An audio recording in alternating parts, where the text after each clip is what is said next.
Donald Trump সম্প্রতি একটি ভাষণে ভারতের প্রধানমন্ত্রী নরেন্দ্র মোদীকে নকল করেছেন। শুধু তাই নয়, ফ্রান্সের প্রেসিডেন্ট এমানুয়েল ম্যাক্রোকেও ব্যঙ্গ করেছেন। বাইরে থেকে দেখলে মনে হতে পারে এটা স্রেফ একজন খামখেয়ালি নেতার অদ্ভুত আচরণ। কিন্তু আমরা আজকে যে ইউটিউব ভিডিওর বিশ্লেষণটি হাতে পেয়েছি সেটি বলছে এর পেছনে গভীর কিছু কারণ লুকিয়ে আছে।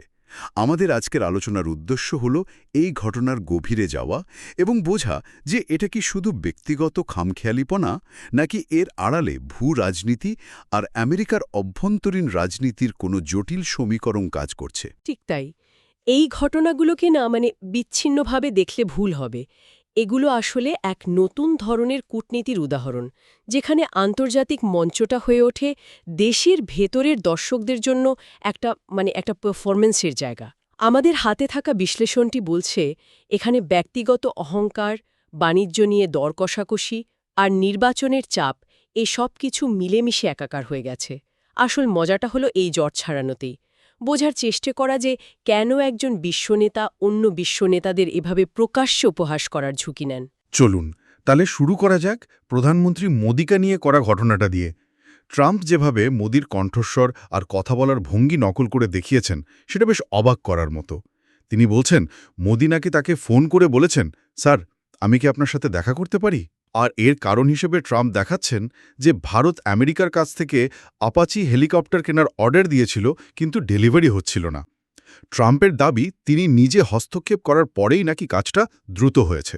বিষয়টা কি এতটাই সরল? একেবারেই না। ভিডিওর বিশ্লেষণ অনুযায়ী এই হেলিকপ্টারের গল্পটা আসলে একটা অজুহাত। মূল সমস্যাটা অন্য জায়গায়। এর গভীরে রয়েছে ভারত আর আমেরিকার মধ্যে বেশ কিছুদিন ধরে চলতে থাকা বাণিজ্য সংক্রান্ত টানাপোড়েন। আমেরিকা অনেকদিন ধরেই চাইছে ভারত যেন তাদের কৃষি বাজার পুরোপুরি খুলে দেয়, কিন্তু ভারত সেই চাপে রাজি হয়নি। এটা একটা বড় কারণ। ও আচ্ছা, তার মানে কৃষি পণ্যের বাজার নিয়ে একটা চাপা উত্তেজনা ছিলই। ঠিক। আর দ্বিতীয় এবং সম্ভবত আরও বড় কারণ হল রাশিয়া। আমেরিকার শত সতর্কতা আর নিষেধাজ্ঞা সত্ত্বেও ভারতের রাষ্ট্রীয় মালিকানাধীন তেল শোধনাগারগুলো রাশিয়া থেকে সস্তায় তেল কেনা চালিয়ে গেছে। যদিও একটা মজার ব্যাপার হল রিলায়েন্সের মতো বেসরকারি সংস্থাগুলো কিন্তু রাশিয়া থেকে তেল কেনা অনেকটাই কমিয়ে দিয়েছিল। তাই নাকি? হ্যাঁ, ব্লুমবার্গের একটা রিপোর্টের পর দেখা যায় তাদের শেয়ারের দাম প্রায় ৬-৭% পড়েও যায়। কিন্তু সরকারি সংস্থাগুলো থামেনি। ট্রাম্পের এই উপহাসটা আসলে এই বার্তা দেওয়ার চেষ্টা যে ভারত আমেরিকার কথা শুনছে না এবং এর ফল ভালো হবে না। হেলিকপ্টার ডেলিভারি গল্পটা শুধু এই কঠিন বার্তাটাকে একটা মজার মোড়ক দেওয়ার চেষ্টা আর কি। তার মানে এটা এক ধরনের প্রকাশ্য চাপ সৃষ্টি করার কৌশল। মোদিকে ছোট করে দেখানো হচ্ছে, কারণ ভারত বাণিজ্য এবং রাশিয়া নীতিতে স্বাধীনভাবে চলার চেষ্টা করছে। এটা তো বেশ গম্ভীর একটা অভিযোগ। কিন্তু এই একই ধরনের আচরণ তো তিনি শুধু মোদির সাথেই করেননি।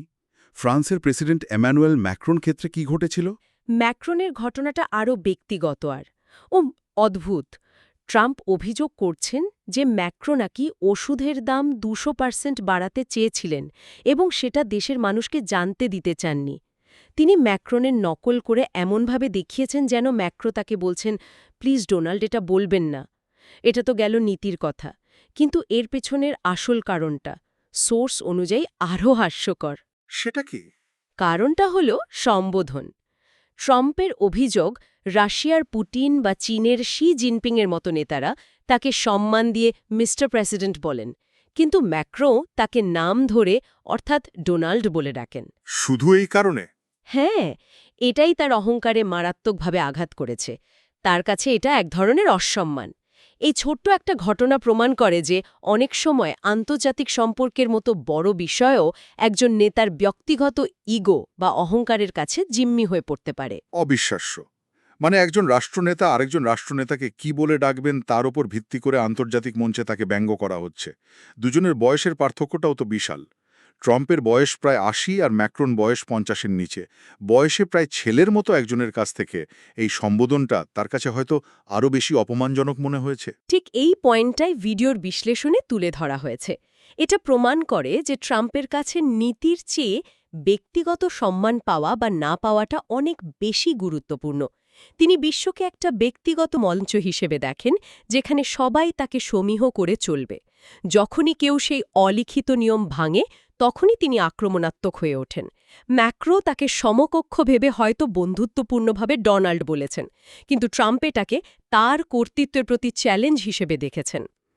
তাহলে আমরা দুটো কারণ পেলাম, ভারতের ক্ষেত্রে নীতিগত আর বাণিজ্য সংক্রান্ত চাপ, আর ফ্রান্সের ক্ষেত্রে ব্যক্তিগত অহংকার।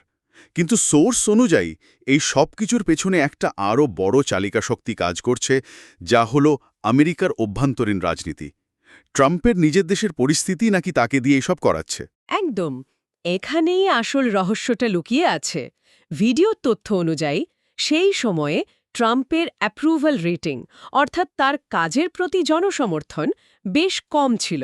মানে মাত্র ৩৯% থেকে ৪২%-এর মধ্যে ঘোরাফেরা করছিল।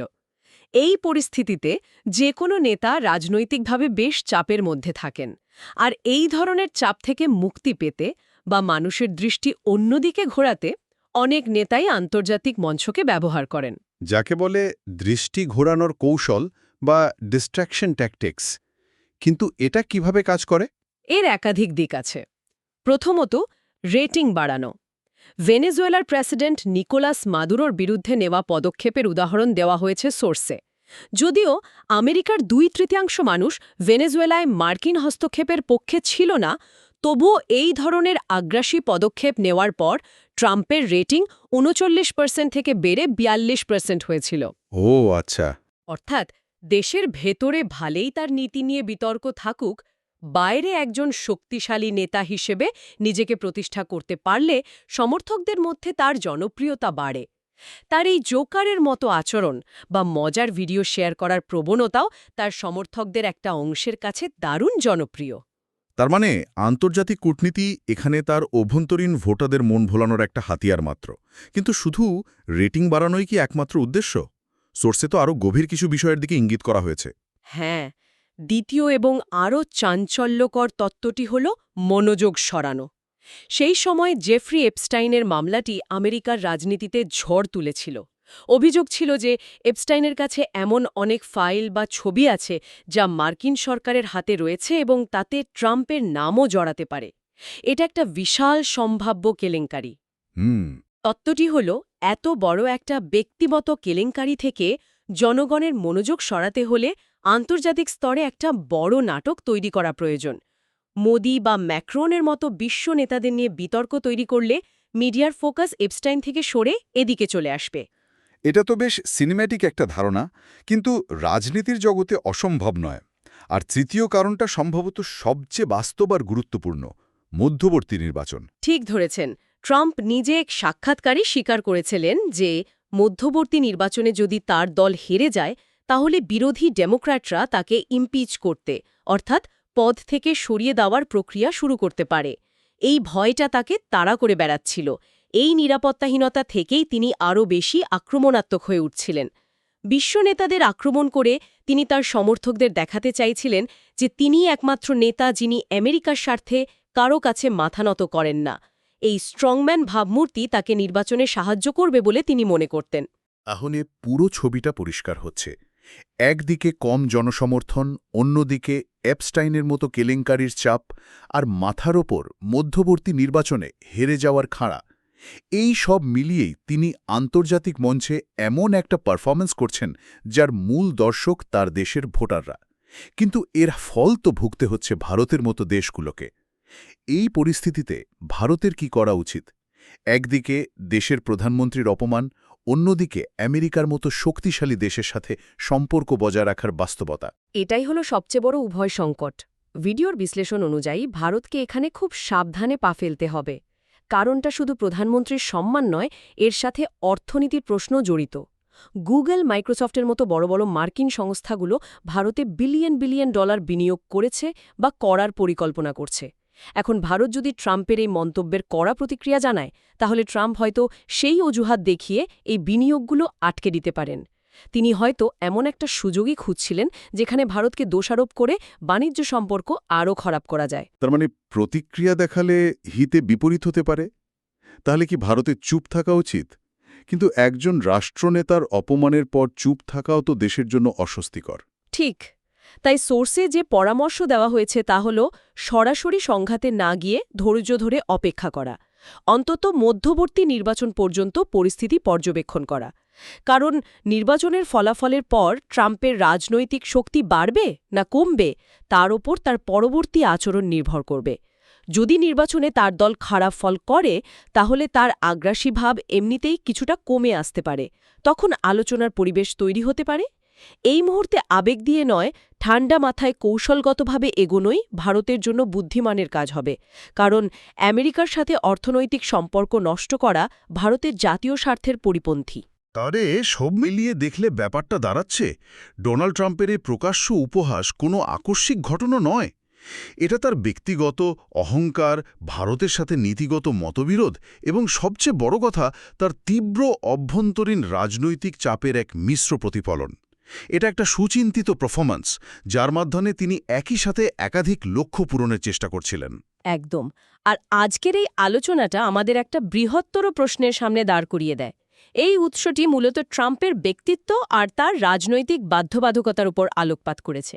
কিন্তু ভাবার বিষয় হল, আজকের এই ডিজিটাল যুগে যেখানে সবকিছুই 24/7 মিডিয়ার নজরদারিতে থাকে, সেখানে আন্তর্জাতিক সম্পর্ক ঠিক কতটা একজন নেতার ব্যক্তিত্ব বা তার দেশের অভ্যন্তরীণ রাজনীতির দ্বারা প্রভাবিত হতে পারে।